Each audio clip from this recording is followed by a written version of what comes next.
લોકમત ન્યૂઝમાં આપનું સ્વાગત છે। ગુરુકુલ 4 રસ્તાથી પરિવાર 4 રસ્તા વચ્ચે આજે સવારમાં પાણીની લાઇનમાં લીકેજ થતાં ભૂવો પડ્યો હતો અને અમૂલ્ય પાણી બિનઉપયોગી વહી જવા પામ્યું હતું। વડોદરા શહેરમાં પાણીની લાઇનમાં ભંગાણ, ભૂવા પડવાના સિલસિલા યથાવત રહ્યા છે। બુલેટ ટ્રેન દોડાવવાની વાતો કરતા સત્તાધીશો અધિકારીઓ લોકોને ભૂવા વગરના રસ્તાને શુદ્ધ પાણી આપવામાં અસમર્થ છે। શહેરના ગુરુકુલ 4 રસ્તાથી પરિવાર 4 રસ્તા વચ્ચે આજે સવારમાં પાણીની લાઇનમાં લીકેજ થયું હતું અને સ્થળ ઉપર ભૂવાનું પણ નિર્માણ થયું હતું। આ સંદર્ભે નાયબ કાર્યપાલક ઇન્જિનિયરને પૂછાતા તેમણે જણાવ્યું હતું કે ગુરુકુલ 4 રસ્તાથી પરિવાર 4 રસ્તા વચ્ચે આજે સવારમાં સાઇડ વિઝિટ દરમિયાન અમને જોવા મળ્યું હતું અને જાણ થતાં સ્થળ ઉપર પહોંચીને વિસ્તારમાં બેરિકેટિંગ કરી કામગીરી હાથ ધરાઈ હતી। તપાસ કરતાં પાણીની લાઇનમાં લીકેજ હોવાની જાણ મળી હતી। પાણીની ફીડર લાઇનમાં લીકેજ હતું, એના કારણે આ ભૂવાનું પણ નિર્માણ થયું હતું, જેથી પાણી પુરવઠાની ટીમ સાથે રહીને ગુરુકુલ 4 રસ્તા વિશ્વજીત પાર્ટી પ્લોટની સામે તરત જ લીકેજ વ્યવસ્થિત કરવાની કામગીરી શરૂ કરી દીધેલ છે। ટૂંક સમયમાં કામગીરી પૂર્ણ કરાશે।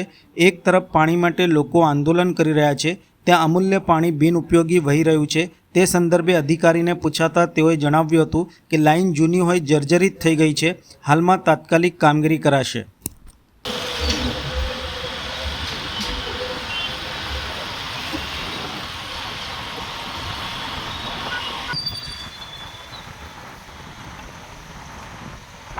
ગુરુકુલ 4 રસ્તાથી પરિવાર 4 રસ્તાની વચ્ચે આજે સવારમાં અમે સાઇટ વિઝિટ દરમિયાન અમને ભૂવા નિર્માણ થયું હતું। જાણ થતાં અમે સ્થળ પર પહોંચીને સૌથી પહેલાં જે પ્રાઇમરી સ્ટેજ પર જે બેરિકેડિંગ કરાવવાની કામગીરી હતી એ કરાવેલી છે અને પ્રાઇમરી સ્ટેજ પર ત્યાં આગળ પાણીની લાઇન જે છે એમાં લીકેજ હોવાનું અમને જાણ મળી હતી અને ત્યાં નિરીક્ષણ કરતાં પાણીની લાઇન મેઇન ફીડર લાઇન જે છે એનું લીકેજ હતું, એના કારણે આ ભૂવાનું નિર્માણ થયું હતું।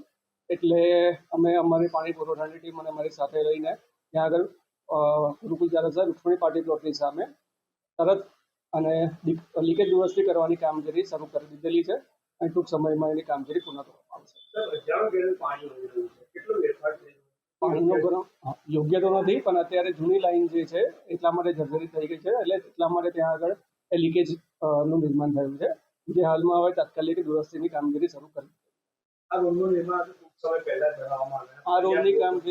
રોડની કામગીરી અંદાજિત 2-2.5 વર્ષ પહેલા કરવામાં આવેલ હતી, પરંતુ આ અત્યારે જે નિર્માણ થયું છે ખોટું છે, પણ અત્યારે લીકેજ દુરસ્તીની કામગીરી હાલમાં ચાલુ જ છે, ટૂંક સમયે પૂરી થઈ જશે।